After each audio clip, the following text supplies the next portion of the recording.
욥기서 8장 7절에 내 시작은 미약하였지만 나중은 심히 창대할 것이다 라는 말씀이 있죠.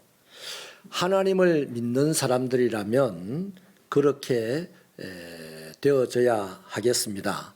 또 그럴 가능성은 충분히 있습니다. 여러분, 신앙생활이 뭡니까? 오늘의 내 작고 초라한 모습을 보고 기가 죽는다면 그분은 신앙생활 못합니다. 교회는 다닐 수 있지만 신앙생활이 안 돼요. 오히려 내일이 창대할 것이라는 하나님의 말씀이 믿어지고 그 말씀을 기대하면서 오늘을 힘차게 살아가는 것, 바로 이것이 신앙생활을 하게 하는 힘입니다. 그것을 증명하는 대표적인 사람이 다윗이지요. 우리가 잘 아는 대로 다윗의 인생의 시작은 초라하기 짝이 없습니다. 베들레헴이라는 조그마한 마을에서 태어나고 자랐지 않습니까? 또 8명의 형제 중에 막내잖아요. 거기다가 양치기 하는 소년이었습니다. 이런 사람이 어느 날 하나님에게 선택을 받게 되었죠.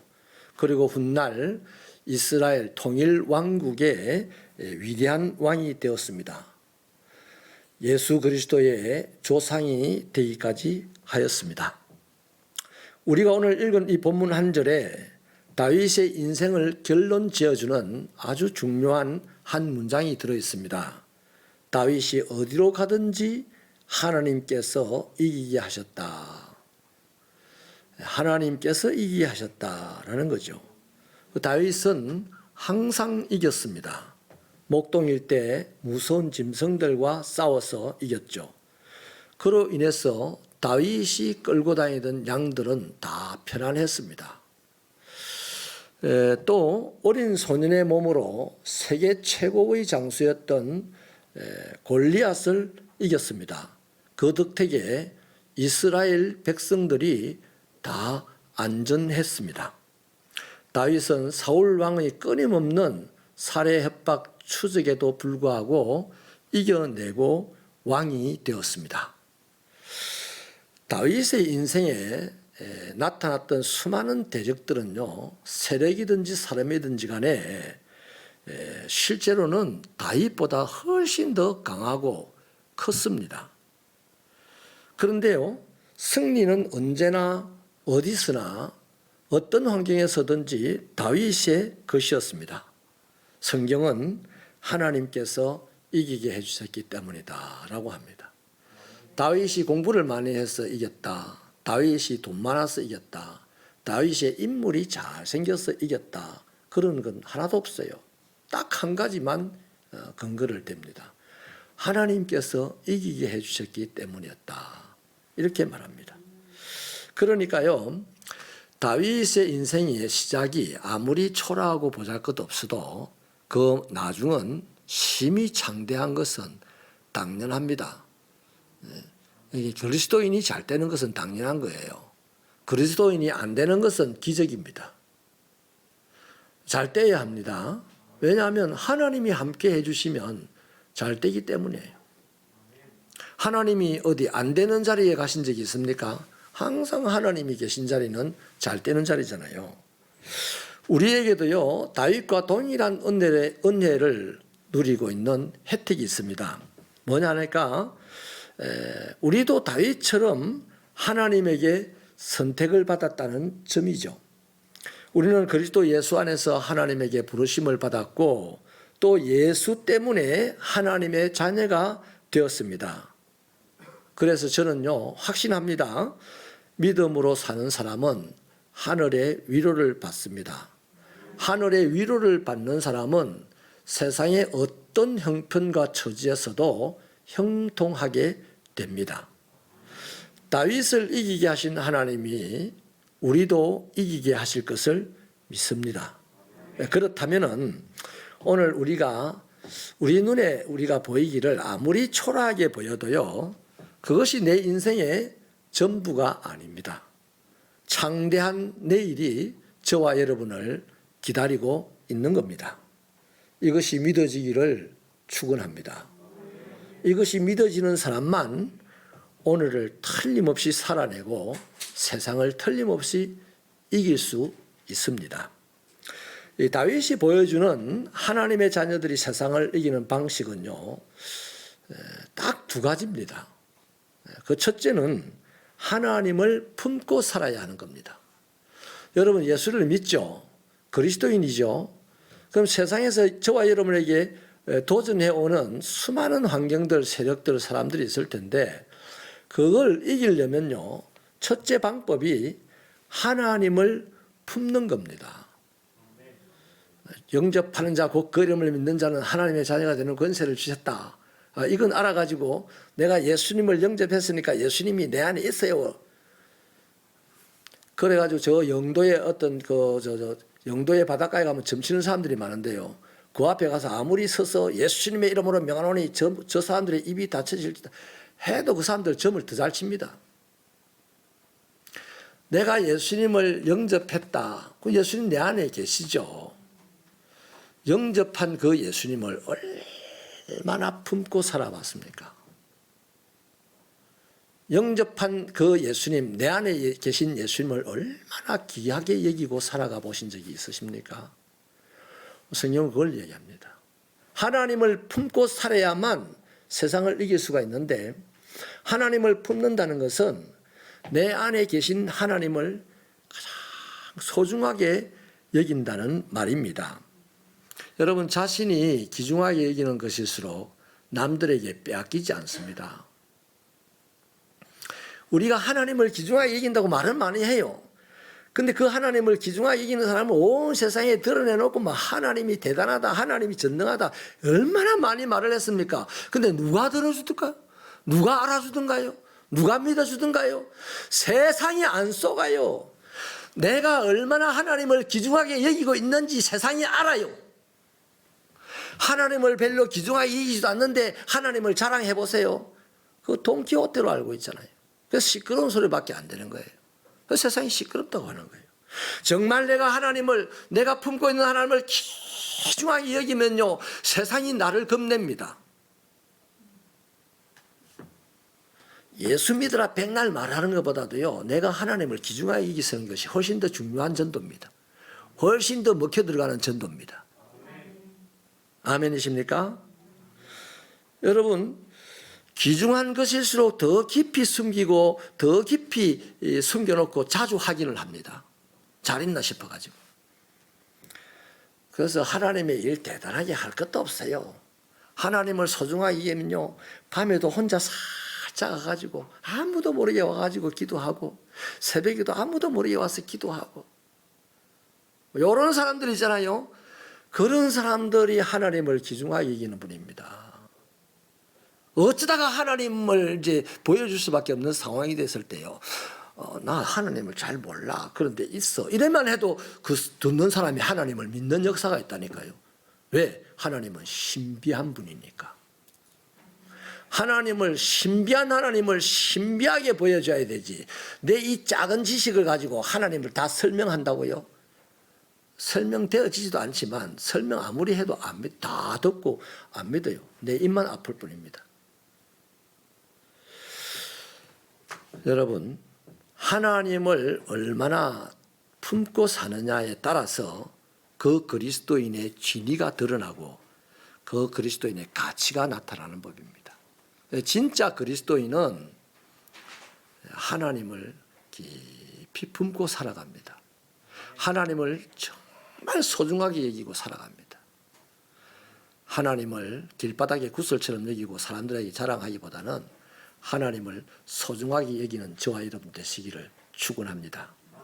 다윗은요, 하나님을 품고 살았어요. 뜨겁게 품고 살았어요. 예를 들자면요, 블레셋의 장군 골리앗이 40일 동안을 이스라엘의 군대와 하나님을 모욕했잖아요. 그때 사울 왕이나 또 이스라엘의 용사들은 다 숨어서 벌벌 떨고 있었습니다. 마침 아버지의 심부름으로 전쟁터에 갔던 이 다윗은요, 하나님의 이름을 모욕하는 소리를 들어요. 어린 애잖아요. 거기다가 골리앗의 모욕이 무서워가지고 바위 밑에 숨어 있는 형들과 왕의 모습을 보게 됩니다. 다윗은 그 상황을 견딜 수 없었어요. 하나님을 믿는다고 하는 사람들이 숨어 있는 모습을 보는 것을 견딜 수 없었고, 또 하나님을 믿지 않는 사람이 하나님을 욕하는 그 소리를 듣는 것을 견딜 수 없었어요. 그래서 소리를 칩니다. 이 할례받지 않는 블레셋 사람이 누군데 살아계신 하나님의 군대를 모욕하느냐, 이래 소리를 질러요. 목사도 아닙니다. 집사도 아닙니다. 아직 청년도 안 됐어요. 어린 애가 그래 소리를 질러요. 그리고 다윗은 당장 그 블레셋 장수 골리앗과 싸우러 나가죠. 어떤 사람은 이럽니다. 하나님 10년만 기다려주세요. 내가 거부가 되어서 교회를 지켰습니다. 어떤 사람은 목사님 조금만 기다려주세요. 우리 자식이 대학만 들어가면 신앙생활 잘할 겁니다. 예수님 오실 때까지 안 한다. 안 하는 게 아니고 못해요. 다윗은 소년이었습니다. 무기도 없었습니다. 짐승들 말고는 싸워본 경험도 없는데, 지금 전쟁의 경험이 있는 사울도 자기 형들도 겁을 내서 벌벌 떠는 그 사람하고 싸우겠다고 당장 뛰쳐나갑니다. 그래서 적용을 하자면, 내가 10년 후에 거부가 되는 것을 꿈을 꾸면서 오늘 교회 화장실 청소 맡은 일 잘하면 그 사람 가능성이 있어. 그런데 10년 후에 거부가 되어서 교회 잘 섬기겠습니다 말만 하는 사람은 가능성이 없어. 이치적으로요, 다윗은 골리앗에게 맞아 죽을 수밖에 없어요. 사울 왕이나 형들은 그랬을 겁니다. 한 발, 두 발, 세 발, 네 발, 다섯 발. 5발만 나가면 골리앗과 딱 부딪히게 되는데, 5초 후에 우리 동생 죽는다, 이래 생각하면서 그 상황을 보고 있었을 겁니다. 그게 객관적인 현실입니다. 그런데 사실은 어떻습니까? 죽을 것 같은 다윗은 안 죽고 블레셋 장수가 골리앗이 죽었어요. 이뿐이 아닙니다. 다윗은 화려한 왕궁을 지었어요. 그런데 그날 밤부터 잠을 못 잡니다. 화려한 왕궁에 좋은 침대에 잘 자야 되는데 이상하게 잠이 안 와요. 괴로워요. 그래서 생각해 보니까 자기는 좋은 데서 잠을 자는데 우리 하나님은 장막에 그냥 있다는 거죠. 그래서 하나님의 성전을 지어야 되겠다 결심을 했어요. 그랬더니 하나님께서 또 살살맞게 거절을 합니다. 전쟁에서 네가 피를 많이 흘렸기 때문에 내 성전을 못 짓는다, 지을 수 없다, 이렇게 거절을 해버려요. 그러면 에라이 하나님도 싫다는데 내가 뭐 하려고 하나님의 일해 하고 뒤에 가서 잠잘 수도 있는데, 여전히 이 사람은 그날부터 평생을 하나님의 성전을 지을 재료를 준비하는데 온 힘을 쏟았습니다. 다시 말하면 안 삐졌어요. 하나님을 품고 살아가는 사람은 신앙생활을 하면서 안 삐집니다. 그런데 목사가 신앙생활하고 목회를 하면서요, 제일 많이 경험하는 게 성도들이 삐치는 겁니다.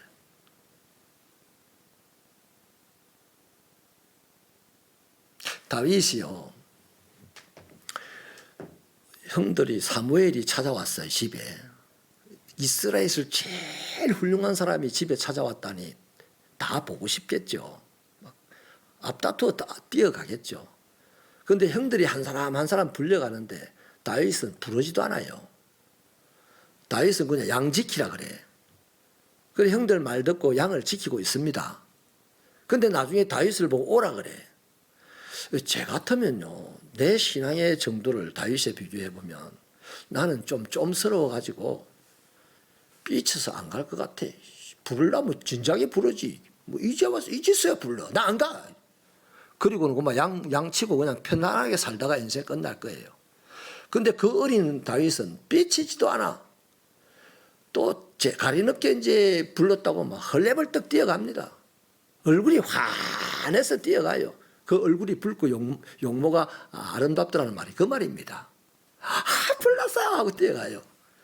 우리말로 하면 배알이 없는 사람이지. 그래, 예수 잘 믿으면 배알이 없어져. 예수를 잘 믿으면 자존심이 사라지고 없어져. 안 삐쳐요. 예수님이 삐친 거 봤습니까? 그런데 우리는 그 예수님을 믿고 따라간다고 하면서 툭 하면 삐친다. 봉사를 하는데 안 알아주면 또 삐친다. 새벽교 성도들이여, 이 코로나 시대가 끝나기 전에 삐치는 이 신앙생활을 청산하시고 거듭나기를 축원합니다. 네. 여러분, 다윗이 그뿐이 아니에요. 왕인데도 불구하고 하나님을 찬양하고 하는 데는요, 사람들 앞에 자신의 바지가 헐덩 내려가는 것도 신경을 안 쓸 만큼 하나님을 섬기고 하나님을 높이는 데는 체면이고 뭐고 없어요. 뭐 때문에 그럴까요? 하나님을 속에 뜨겁게 품었기 때문에, 하나님이 그렇게 소중했기 때문에 그래요. 여러분, 효자는 오로지 부모만 생각합니다. 별개의 효자가 아닙니다. 효자는 항상 부모를 생각을 해요. 그래서 부모는 효자에게 뭘 항상 더 주고 싶어 합니다. 충신이 별개 충신이 아닙니다. 항상 임금만 생각을 합니다. 그래서 왕은 충신에게 더 큰 권세를 맡기는 거죠. 사랑을 하는 사람들을 보면요, 사랑하는 사람만 생각을 해요. 그래서 상대방에게 마음을 주는 겁니다.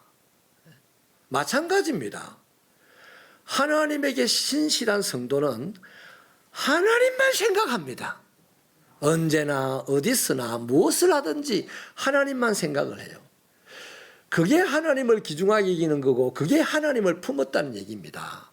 그래서 이 사람은요, 하나님만 생각하기 때문에, 다윗은 하나님만 생각했어요. 하나님을 품었어요. 그렇기 때문에 왕도, 이스라엘의 용사들도, 이스라엘 백성들도 다 땅에 떨어뜨려 버렸던 하나님의 이름을 홀로 높였습니다.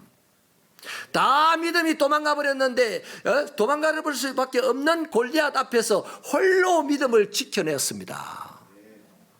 다른 거 아니에요. 많이 배워서도 아니고, 인물이 좋아서도 아니고, 소리를 고래고래 질러서도 아니고, 그냥 하나님을 품었기 때문에 그럴 수 있는 사람이었습니다. 하나님을 소중하게 여겼던 사람이었기 때문이에요. 이런 다윗이기 때문에 하나님은 다윗을 보고 내 마음에 꼭 드는 사람이다, 내 뜻을 이 사람을 통해서 이루어야 되겠다라고 결심을 하게 되는 거예요. 여러분, 우리말 중에요, 얼 빠졌다 하는 말이 있어요. 그 사전적인 뜻이 뭐냐면 자기를 가늠할 정신이 없고 줏대가 없다는 뜻입니다. 이런 차원에서요, 그리스도인에게 그리스도가 빠지면 어떤 사람이 되겠어요? 그리스도인은 맞아. 그런데 그리스도가 빠져버리면 그리스도의 정신이 없고 줏대가 없단 말입니다. 얼빠진 그리스도인이다 이 말이죠. 여러분, 그런 사람에게 하나님의 역사가 일어나겠습니까? 아무리 예배를 드린들, 아무리 주의 일을 한답시고 봉사를 한들 하나님의 역사 안 일어납니다. 하나님의 역사는 하나님이 일으킵니다. 그런데 그 안에 하나님이 없이 예배를 드리는데, 하나님을 품지 못하고 봉사를 하는데 무슨 하나님의 역사가 나타나겠어요? 언젠가는 하나님의 일이 아니었구나라고 정리가 되겠죠. 예수님을 품어서 자신들을 가늠할 정신이 있었고, 또 줏대가 있었던 초대교회 12 집사님들 보세요. 12 제자들을 보세요. 불과 몇 사람이지만 예루살렘을 완전히 뒤집어 버렸고 오늘까지 세계 역사를 뒤집어 놨지 않습니까? 예수 정신이 있고 그분 때문에 줏대가 있는 사람은 하나님을 품고 사는 사람입니다. 그 사람이 적다 할지라도 교회를 세워나가고 주님의 재림을 준비해 나가는 사람입니다. 우리 새벽교회가 그런 교회, 그런 성도들로 거듭나기를 축원합니다. 두 번째는요, 하나님을 의지해야 합니다. 세상의 어떤 세력이나 환경이나 사람을 이기려면 하나님을 의지해야 해요. 다윗이 가장 절기하는 표현 중에 망군의 여호와라는 표현이 있습니다. 이 만군의 여호와라는 말은 하나님이 최고의 장수요, 하나님이 유일한 강자요, 나는 하나님만을 의지합니다라는 뜻이 함축되어 있는 표현입니다. 그래서 다윗은 언제나 어디서나 만군의 여호와라는 표현을 잘 합니다.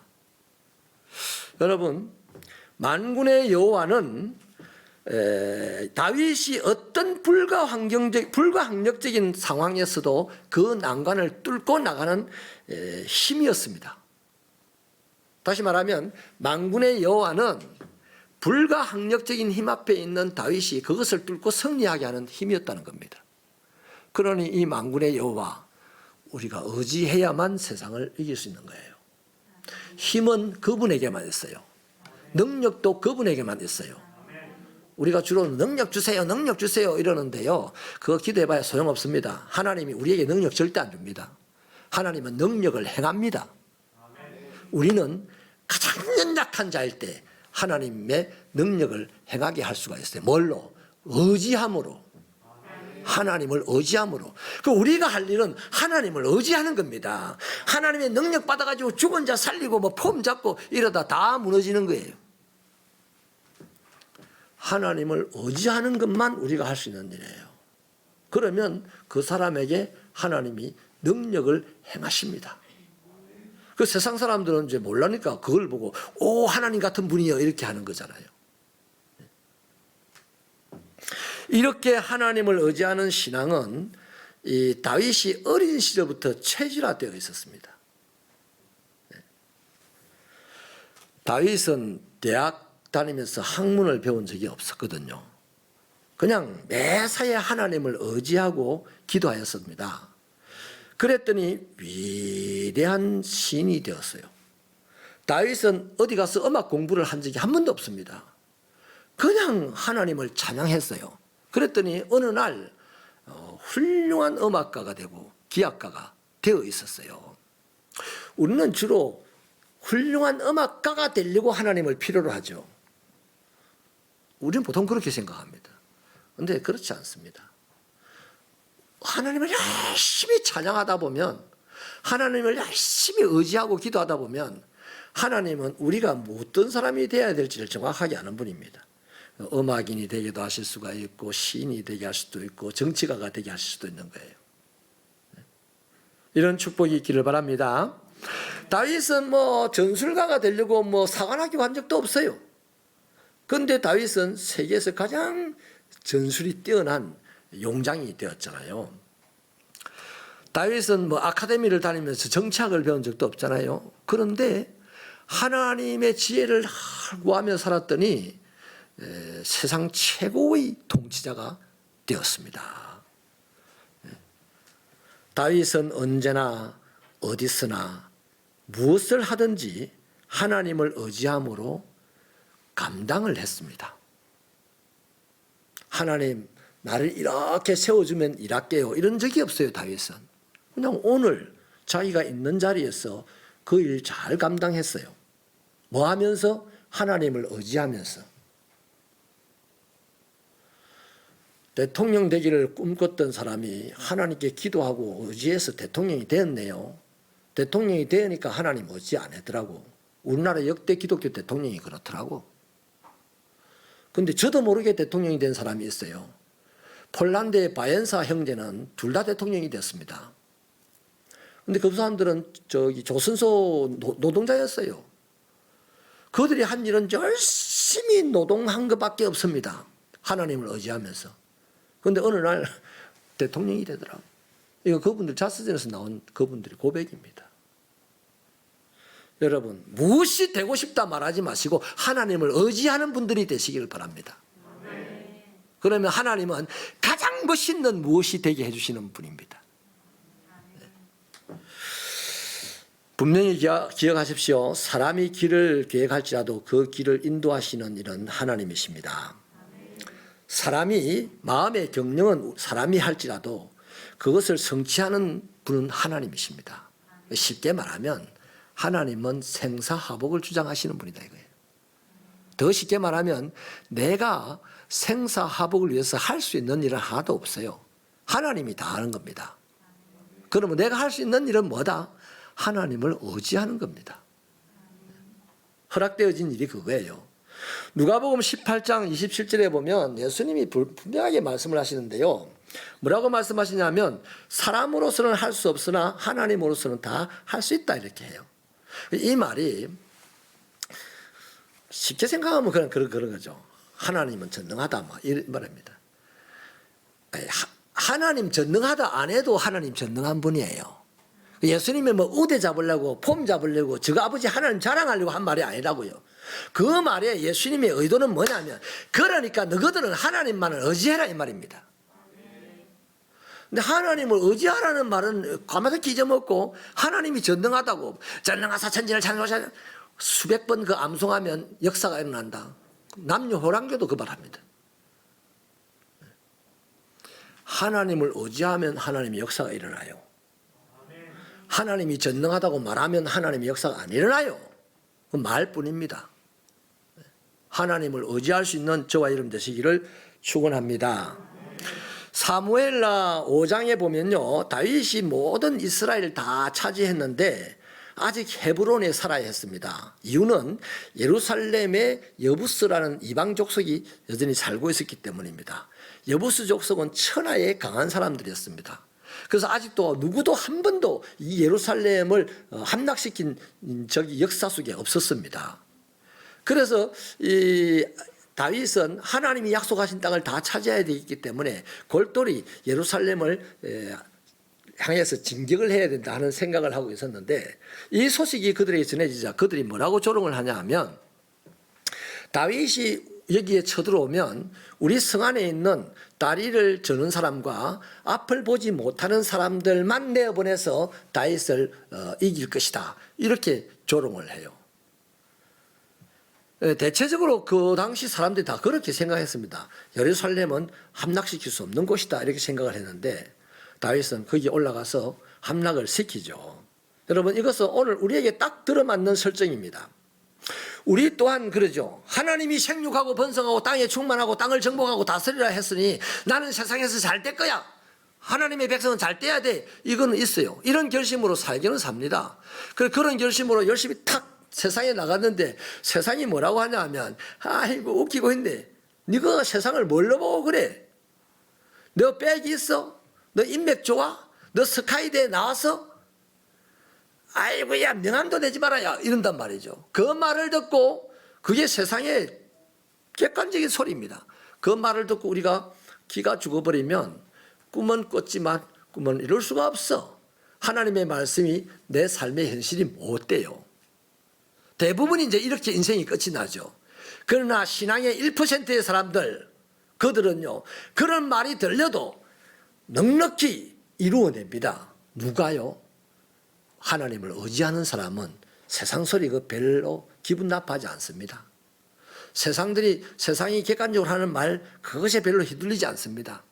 자신이 품고 살아가는 자신이 믿는 하나님을 의지하고 그러한 조롱과 멸시 속에서도 한 걸음 한 걸음 나갑니다. 그랬더니 자기도 생각지 못한 시간에 의외로 빠른 시간에 하나님이 높여주신다는 겁니다. 사랑하는 여러분, 다윗이 대부분의 사람들이 하는 말대로 예루살렘에 안 갔으면 예루살렘 정복하지 못했을 거예요. 그런데 다윗은 예루살렘을 쳐들어갔고 결국 정복했습니다. 그러는 와중에 뭐가 있었다? 하나님을 의지하며 예루살렘으로 쳐들어갔다 이거예요. 사랑하는 여러분, 하나님은 자신을 의지하는 사람과 함께 하십니다. 자신을 의지하는 사람을 앞서가서 일을 행하시고 그 일을 성취하는 겁니다. 무턱대고 하나님은 앞서 일을 행하시며 성취하시는 분이다 이러면요 말은 맞는데 나에게는 아무 의미가 없는 말이에요. 하나님을 의지하는 사람을 앞장서 가시고 그 일을 성취하셔서 하나님을 의지하는 그 사람이 따라오며 이삭줍기를 하게 하시는 분이 하나님이십니다. 그렇기 때문에요 하나님을 의지한다는 것은 내 인생의 모든 불리한 것들을 싸그리 다 유리한 것으로 바꾸어버리는 창조의 힘입니다. 다시 말씀드릴게요. 이거 김 목사 하는 말 중에 진짜 중요하고 아름다워 멋있는 말이네. 하나님을 의지한다는 것은 창조의 힘입니다. 그 어떤 것을 내 인생의 모든 불리한 것들을 다 유리하게 바꿔버리는 창조의 힘이다 이 말이에요. 할렐루야. 때문에 우리가 하나님의 능력을 의지할수록 우리의 한계를 뛰어넘는 승리자가 되는 거예요. 사랑하는 여러분, 지금 이 시대를 살아가는 여러분이 어떤 산을 만나서 괴로워하고 있습니까? 어떤 질병의 벽에 부딪혀서 이러지도 못하고 저러지도 못하고 아파하고 있습니까? 어떤 실패와 절망의 늪에 빠져서 신음하고 있습니까? 바로 그것들은 우리가 싸워서 이겨야 될 대상이에요. 그런데 우리는 그걸 이길 만한 힘이 전무합니다. 그런데 한 가지가 있어요. 한 가지 비결이 하나님을 의지하면 하나님이 싸워주시고 우리가 이길 수 있는 자리에 가게 해주신다는 거죠. 그래서 세상 사람들은요, 절대 실패한 사람들에게 열광하지 않습니다. 뭐 악한 방법으로 성공해도 성공한 사람에게 열광하는 거거든요. 그런데 저와 여러분은 하나님을 품고 하나님을 의지하여 성공한 자가 되고 승리한 자가 되면 우리를 향하여 세상이 열광할 겁니다. 아멘이십니까? 그 열광을 우리는 멋있게 이렇게 하면 되잖아요. 아, 이게 봐만 해야 될 일입니까? 세상이 승리한 우리들을 보고 막 열광할 때 우리는 하나님께 이렇게 하면 되잖아요. 우리도 해야 될 일이다 이 말이죠. 그럴 수 있기를 축원합니다. 여러분, 세상 사람들은요, 악한 방법으로 악인의 꾀를 따르고 죄인의 길에 서고 오만한 자리에 앉음으로 자기가 원하는 것을 한 번은 이뤄요. 그 교도소 갈 때까지는 이룬다고. 그런데 우리는 그런 방법이 아니잖아요. 어떤 방법으로? 하나님을 품음으로, 하나님을 의지함으로 세상에서 승리하게 될 때 동일하게 세상 사람들은 승리한 사람을 보고 환호성을 지를 텐데 우리 그들을 그대로 하나님께로 이끌어가면 이것이 멋있는 전도잖아요. 할렐루야. 이것이 이 코로나 시대가 떠나갈 무렵에 저와 여러분의 이 그리스도인으로서 가져야 될 비전인 줄로 믿습니다. 그렇다면 하나님을 의지하셔서 하나님께서 함께하는 것을 경험하시기를 축원합니다. 여러분, 지금은 아무리 봐도 가짜들이 모든 분야에서 가짜들이 활개를 치는 시대입니다. 왜냐하니까요, 세상이 화려한 것을 추구하고 있으니까 가장 화려하게 보일 수 있는 능력을 가진 자들이 가짜들이에요. 그런데 가짜들이 막 활개를 치니까 어떤 사회 현상이 일어나면 세상이 시끄러워집니다. 근데 시끄러운 건 그러나마 생명하고는 관계가 없어요. 사람이 사는 데는 좀 불편할 뿐이지 살 수 있습니다. 문제가 뭐냐면 진짜가 진짜로 살지 않을 때는요, 이 세상이 시끄러워지는 게 아니고 세상에 비극이 몰려옵니다. 오늘 이 대한민국 사회가 시끄럽습니까? 가짜들이 그만큼 많다는 얘기입니다. 그런데 진짜가 뭡니까? 하나님의 의를 따르는 우리가 진짜 아닙니까? 이 진짜가 진짜 노릇을 하지 않으면 이제 이 땅에 비극이 막 밀고 온다니까요.